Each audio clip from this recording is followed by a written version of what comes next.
Naam, hujambo na karibu tena ndugu mpenzi mtazamaji, tuhabarishane yale ambayo yanajiri siku ya leo katika nyanja za kisiasa na katika maeneo tofauti nchini Tanzania. Joto la kisiasa na kijamii nchini Tanzania limepanda kwa mara nyingine tena baada ya Baraza la Maaskofu Tanzania TEC ama TSC kutoa moja ya matamko yake mazito na makali zaidi kwa umma katika miaka ya hivi karibuni. Ukitolewa jijini Dar es Salaam, ujumbe huo wa maaskofu siku ya jana kanisani Katoliki uliikabili serikali moja kwa moja kuhusu taarifa za mauaji, watu kupotea na matumizi ya nguvu kupita kiasi kufuatia machafuko ya maandamano yaliyotokea baada ya uchaguzi mkuu wa mwaka 2025. Sauti yao maaskofu hao ilikuwa kali isivyo kawaida, ikiashiria wasiwasi mkubwa kuhusu mwelekeo ambao nchi inachukua. Kwa mujibu wa maaskofu hao kutoka kanisa Katoliki Dar es Salaam, mgogoro uliopo sasa unadai hatua za haraka kutoka kwa vyombo vya juu vya usalama, akiwemo mkuu wa majeshi ya ulinzi ya wananchi wa Tanzania na inspekta jenerali wa polisi.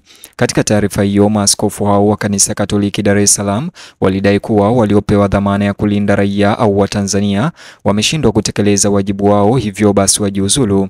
Walitoa wito wa mara moja wa uwajibikaji ndani ya uongozi wa polisi na uongozi wa jeshi la JWTZ, hasa makamanda wakuu wanaosimamia shughuli za usalama wa taifa. Taarifa yao ilinukuu moja kwa moja ikisema, mkuu wa majeshi wa ulinzi na inspekta jenerali wa polisi lazima wawajibike kwa mauaji hayo. Serikali inapaswa kushughulikia hili kwa haki na uwazi.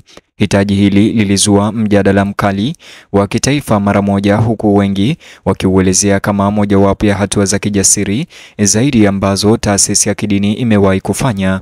Rejea kwa jeshi ilikuwa muhimu sana, ikizingatiwa uhusiano wa kitamaduni wa tahadhari kati ya kanisa na vikosi vya ulinzi.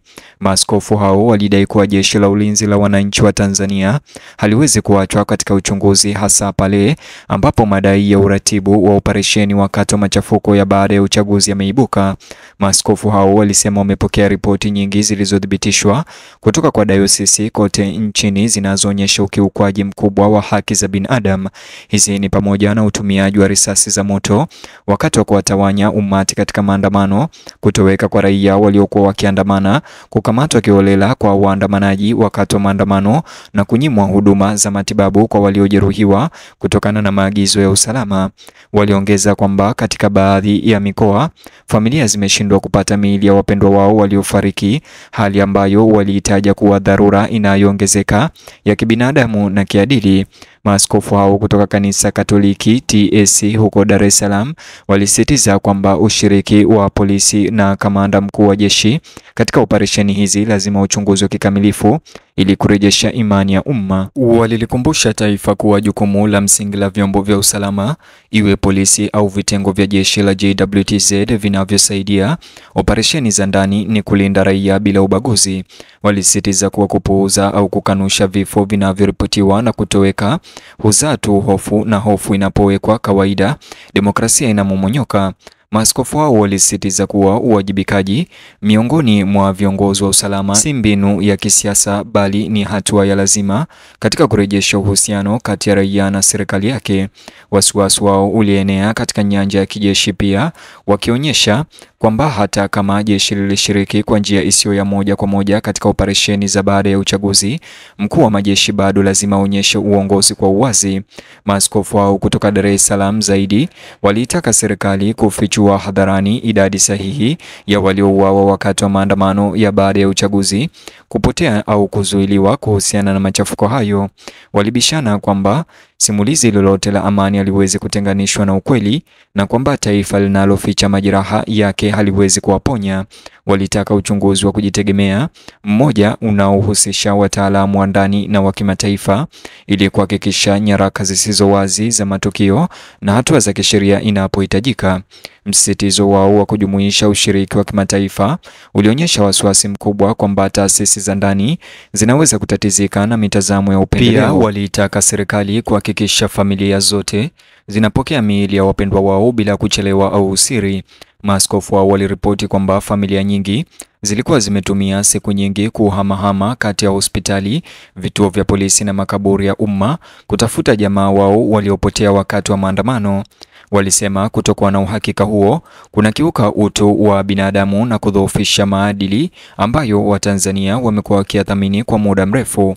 Kwa maoni yao, hakuna agizo la usalama linalopaswa kupuuza kanuni za msingi za kibinadamu, ziwe zimetolewa na makamanda wa polisi au mamlaka ya kijeshi. Kauli hii ya kijasiri kutoka kwa maaskofu hao kutoka Dar es Salaam, Kanisa Katoliki, inakuja wakati ambapo Tanzania bado inatoka katika mvutano wa miezi kadhaa uliochochewa na utata wa kisiasa uliounganishwa na maandamano pamoja na chaguzi zilizofanyika. Ripoti za awali zilionyesha kuwa vikundi vya vijana hasa katika maeneo ya mijini vilihamasisha maandamano hayo kupinga uaminifu wa mchakato wa uchaguzi na kupinga matokeo pia. Katika miji kadhaa ikiwamo Mwanza, Mbeya na Morogoro, vikosi vya usalama vilijibu kwa nguvu na kusababisha hasara ambayo mashirika mengi ya haki za binadamu yanadai ama yameendelea kuandika. Maaskofu katika taarifa yao walirejelea matokeo haya ya awali wakihusisha na mgogoro wa sasa wa imani ya umma. Kauli zao maaskofu hao wa Dar es Salaam wa Kanisa Katoliki pia zinaonyesha wasiwasi unaoongezeka kwamba ghasia za baada ya uchaguzi zimeharibu sifa ya taasisi za ulinzi za nchi, ikiwa ni pamoja na JWTZ na jeshi la polisi, na JWTZ ambayo kihistoria imekuwa na imani kubwa ya umma. Wachambuzi wameonya kwamba ikiwa jeshi litatambuliwa sawa au vibaya, linaunga mkono au kuwezesha nguvu kupita kiasi wakati wa maandamano, heshima ya muda mrefu huenda ikaweza kudhoofika. Maaskofu kwa hivyo wameutaka uongozi wa kijeshi wa JWTZ hasa mkuu wa majeshi kuchukua hatua za haraka ili kufafanua jukumu lake na kujitolea hadharani kwa shughuli zinazozingatia haki za binadamu.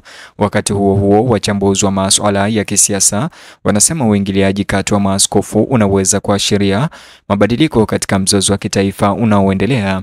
Viongozi wa kidini nchini Tanzania kijadi wamekuwa wakicheza nafasi ya wapatanishi wakati wa mivutano ya kisiasa nchini, lakini wito wa moja kwa moja leo wa uwajibikaji wa hali ya juu, ikiwa ni pamoja na uchunguzi wa makamanda wakuu wa jeshi na kujiuzulu kwao, unapendekeza kwamba kile ambacho nchi inapitia hakionekani tena kama shida ya kawaida, lakini kama mpasuko mkubwa wa maadili unaohitaji hatua madhubuti. Ujumbe wao umefasiriwa kama jaribio la kuzuia ubaguzi zaidi. Kwa upande wake, serikali imehimiza utulivu na amani, ikisisitiza kuwa vyombo vya usalama vilishughulikia tu kudumisha utulivu wakati wa machafuko ambayo hayajawahi kutokea. Maafisa wamekanusha madai ya kuenea kwa makosa, wakisema kwamba ripoti nyingi zinazosambazwa mtandaoni zimetoa chumvi au kubadilishwa kwa madhumuni ya kisiasa.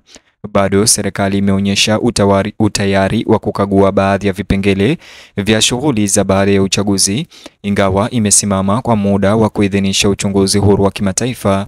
Huku mabishano hayo yakizidi kupamba moto, maaskofu hao wanashikilia kuwa ujumbe wao si mashambulizi dhidi ya serikali au vyombo vya usalama, bali ni wito wa kulinda roho ya taifa. Walisisitiza kwamba haki, ukweli na uwajibikaji ni misingi muhimu ya amani ya kudumu. Wito wao unaenda kwa kamanda wa jeshi pia wa JWTZ, wakimtaka mkuu huyo wa majeshi kuchukua uongozi katika kujenga upya imani ya wananchi na kuhakikisha kwamba operesheni zozote zinazohusisha JWTZ zinazingatia kikamilifu viwango vya haki za binadamu. Kwa sasa Tanzania imesalia katika wakati mgumu. Shinikizo kutoka kwa viongozi wa kidini, mashirika ya kiraia, wanasiasa wa upinzani na waangalizi wa kimataifa imeunda mazingira tata ambayo yanahitaji urambazaji makini.